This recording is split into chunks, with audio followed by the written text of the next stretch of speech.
Welcome to the Bourbon Van. I'm Phil. I'm Julie, and these are the most interesting whiskeys in the world. Kind of.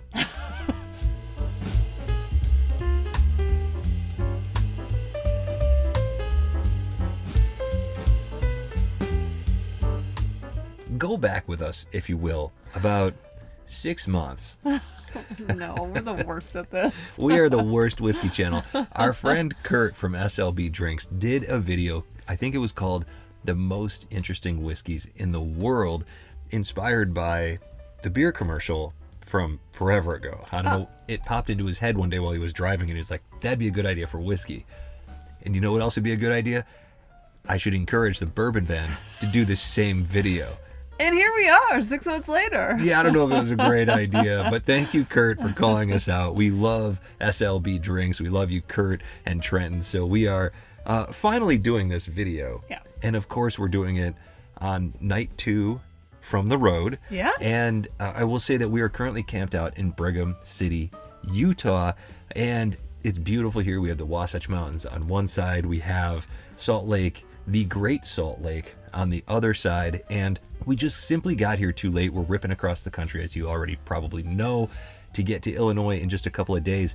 And so one of the things that we really wanted to do while we were here is visit our friends at Spirits of the Wasatch here in Salt Lake City. We are not going to make it there, but Spirits of the Wasatch is producing some very, very good whiskeys. We really wanted to go there, take a tour, taste all the whiskeys, because they have a solid slate of whiskeys that's worth checking out. And they have an unbelievable gin. I think it's called High Desert Gin that we have a bottle of, and we've been wrecking it. We have worked our way through it because that, with a gin and tonic with High Desert Gin, it is fantastic. You're a gin girl. You can vouch for that. I am a gin girl, and I love it. It's fantastic. And they also have a coffee liqueur called Perky Cowgirl that is the very best, I dare say, coffee liqueur that we've ever tried. Great in a White Russian, or however you like to drink it. Even straight. I thought it was delicious. It's awesome on an ice cube. Yeah. So Spirits of the Wasatch, we were really, really sorry that we couldn't come and visit you this time around. We were eager to do so. It's just not going to work out. We're going too fast here, and we got in too late. But it's not too late to do a video that's 6 months in the making, thanks to our friend Kurt from SLB Drinks. Okay, so let's get to this. Basically, the most interesting whiskeys in the world. We're doing a lot of this from memory because obviously we are in the new Bourbon Van here. We don't have our full collection of whiskeys, so we kind of went through the spreadsheet that we keep. We're nerds, and that's why we keep a spreadsheet. And in the meantime, I do want to say we do have one whiskey in the van that is a bit of an asterisk, because it's the only whiskey in the van that we thought really, hit the mark for this description. And it's this one right here. This is an Australian single malt called, I almost said Westward. This is Starward. And this is a single malt Australian whiskey that is aged in red wine barrels and finished in peated Scotch whiskey barrels from Lagavulin. And I don't think a couple years ago we would have had any interest in this whatsoever, but this whiskey is very, very tasty, has a delightful sweet front end and a very, very earthy back end with a little bit of peat and smoke to remind you that you're drinking something that is Scotch barrel finished. I'm kind of in love with this one. I think it's fantastic, and it's something that I think is worth checking out. But we're going to put an asterisk on that one because the reason it's being shown off is not because it's the most interesting in the world. It's because it's the most interesting currently in the van. That's not the last bottle that has an asterisk. No, we're going to keep on hitting the asterisks here. Let's start with a Scotch whiskey because we are enjoying Scotch whiskey, but we are not at the point where our palates are really able to say, like, this is the most interesting Scotch whiskey in the world. We're not there, but we're going to say one that we really enjoy. And I just want to say that our collection is not as deep as everybody else's. It's certainly not as deep as probably Kurt's and Trenton's, but we're doing the best we can here. Right. In terms of Scotch whiskey, I wanted to include one on this list. And so we're going to give this one to Arran single malt Scotch whiskey, the Bothy, I think that's how you say it, the Bothy quarter cask batch number 5. This is something that was recommended to us when we were in Scotland. We did get to try it and we absolutely fell in love with it. This is 112.4 proof, aged for 7 years and then finished in those quarter casks for 2 more years. $81 is what we bought it for. It's aged in ex-bourbon casks and then finished in quarter casks. So a lot of oak influence. And so for the bourbon drinker, a lot to like there. We actually thought this was a really nice bottle. And that gets an asterisk because we are not experts in Scotch whiskey. We're not experts in any whiskey. But when it comes to Scotch whiskey, we feel like we're still exploring and learning our own palates and still discovering flavor all the time. And so we put a little asterisk on that one. The next one that gets an asterisk is the next one that gets a star. We're not going to say asterisk, okay? Is from Ohio, and it is Middle West Pumpernickel Rye. I fell in love with this bottle, I don't know, like 4 years ago? Yeah. And I still love it. Yeah, Middle West Dark Pumpernickel Rye. The reason that this one gets an asterisk is because Kurt, when he explained what makes it the most interesting whiskey in the world to him, he was saying, every time I return to it, I find new flavors. That's not necessarily the case with this bottle. I think every time we return to it, we are surprised by the flavors. Not necessarily like, oh, this is something new every single time, but literally every time we pour that bottle, we go, really? This is so different, so unique. This is one that we got in Chicago in 2021. We got an unbelievable screaming deal on it because for some reason they were closing it out at the Binnies that we were at.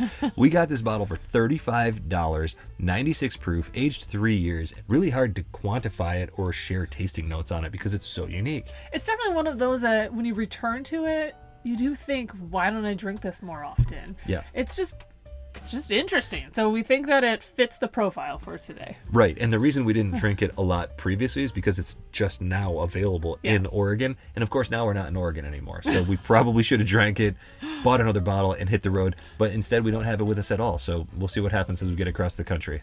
One more thought on that Dark Pumpernickel Rye is that it is only 96 proof. If they bumped that up to, say, a cask strength version, I think it would probably provide surprising flavors each time you return to it.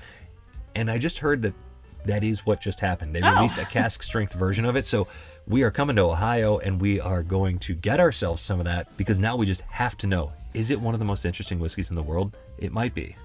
Next up, we're going to Ireland for one that we both love. I don't think you're going to be surprised. Yeah, and also take the asterisk off of this one because it's amazing. This is Redbreast Cask Strength Irish whiskey. They released different batches. The one that we have is 116.2 proof, 12 years aged, $100 is what we paid for it, and worth every penny because it's one of my personal top 5 favorite whiskeys of all time. So that should tell you something about it. The age on it, the way that it's... Oh boy. Mavis is getting flies. Never a dull moment here at the Bourbon Van. The age on it produces unbelievable flavors. We're not going to go too deep into the tasting notes on it because it would be a really long video and it's actually really late at night. So we're not going to do it. But just know that if you ever get the chance to try or even buy Redbreast Cask Strength Irish whiskey, we think that you should do it. Wow, she just jumped like 6 feet vertically. You're crazy. If you get the chance to try or buy Redbreast Cask Strength whiskey, you should do it. There, I spit it out, and now we can move on to the next one. And next up, we're going to Japan for one of my favorite bottles. It's Nikka from the Barrel. Nikka from the Barrel. Don't call it a Japanese whiskey, because legally you're not allowed to, but it's a Japanese brand, and it comes from Japan. At least the bottle is produced there. Who cares about the semantics of it? Nikka whiskey from the barrel. The batch that we currently have is a 102.8 proof, aged about 10 years, and we got it for $80. This is a bottle that has a little hint of smoke on it, enough to be interesting without being overpowering. There's fruit, there's brown sugar, there's oak. There are lovely flavors throughout this whiskey, and I don't care if they call it Japanese whiskey or not. That is an interesting whiskey that is worth a try. If you're just getting into smoke, enjoy that bottle of Nikka whiskey from the barrel if you can find it. Yeah, that's a great point. We shared our last bottle with a friend of ours who likes just a hint of smoke. We dominated that bottle. Yeah. That bottle didn't last very long once she got her hands on it.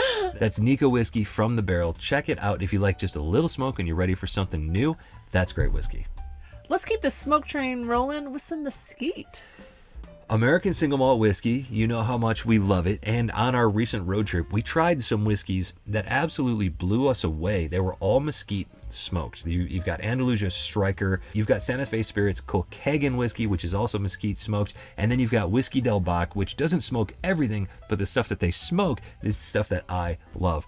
I recommend Andalusia Striker, Santa Fe Kilkegan, and Whiskey Del Bach. Anything that you can find that's smoked, especially their Dorado, they're all doing unique things. And if you are an American whiskey drinker and you want to see what's new on the horizon, what's something that I haven't tried before, if you've only ever tried the mesquite smoked whiskey that comes from Wild Turkey, not going to name the brand because I don't want to talk about it, you're missing out and you're cheating yourself. Try one of these 3 brands. You will not be disappointed. Your palate will not be disappointed, and we'll be delighted that you tried it. You can come back and let us know how right we were. We love hearing that. Just come on back. Tell us all about it.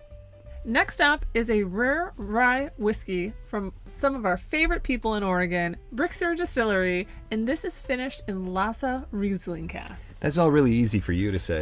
Brixeur Spirits, we are absolutely thrilled to include them on this list. So they're sourcing this whiskey, but they've been making their own whiskey, and we are so excited to try that in just a couple of years. But what they've sourced is very cool because they also have a winery. Trisadum Winery is also part and parcel of Brixeur Spirits. So they age their whiskey in their own barrels. What's unique about this one is that they've aged it in Lassa Riesling casks. This is batch number 1, and it's absolutely delicious. 112 proof, 4 years aged, and it's a little pricey, $125 what we bought this one for, but it's one of those whiskeys that has the most unusual flavor profile, so unexpected, so delicious that it blew us away. It was one of our top bottles last year, and it was worth every penny. Brixeur Spirits, even if you can't get it by you, and you probably can't because even in Oregon it can be hard to come by, beautiful bottles. They have the right idea on all the things they're doing, high quality, excellent whiskey. So excited for them. Have you ever had a rye aged in a Riesling cask? That's interesting stuff, man. And if you're ever in Oregon, you must go to their tasting room. It's probably my perfect speakeasy. If I was going to create something, it would look very similar to that. Last but not least, we've got a bourbon for you. We really wanted to include one here on the list, and we struggled a bit, but I think we got a pretty good one for you. I think so too. Look, we wanted something that was somewhat accessible, something you can probably find out there. And Remus Repeal Reserve is that MGP product that is well aged, that's a nice blend, that year after year it's really a nice whiskey that is satisfying and flavorful, and it definitely hits my palate because of the aging, that dark brown sugar, lots of oak, lots of vanilla. That's the stuff that I look for in a whiskey. And with Remus Repeal Reserve batch number 5, that's the one that we're going to call out on this list. That's the one that really crushed our palates the most. We loved that whiskey. We paid $88 for it, so not the cheapest whiskey in the world, but this is the most interesting whiskey in the world. You probably aren't going to get it for free, right? So that particular batch, 100 proof, 12 to 15 year blend. And every time we go back to it, we say, oh, there's a little cigar note there. Oh, here's a little cherry note there. Oh, a little spice this time around. Chocolate, oak, vanilla, all the things that you really, really want out of your bourbon, especially your well-aged bourbon. Remus Repeal Reserve every year seems to produce something great, even though there's some ebbs and flows. I hear great things about this year's batch. We're going to have to try and find that when we're in the Midwest. Can't wait to hunt for that. So that's the list. Kurt, we hope we did it justice. Thank you for nominating us. We can't wait to see you in a couple of weeks in your area and from wherever we are. To wherever you are. Cheers. Cheers. Probably should be on the list regardless. That's pretty awesome. No asterisk needed.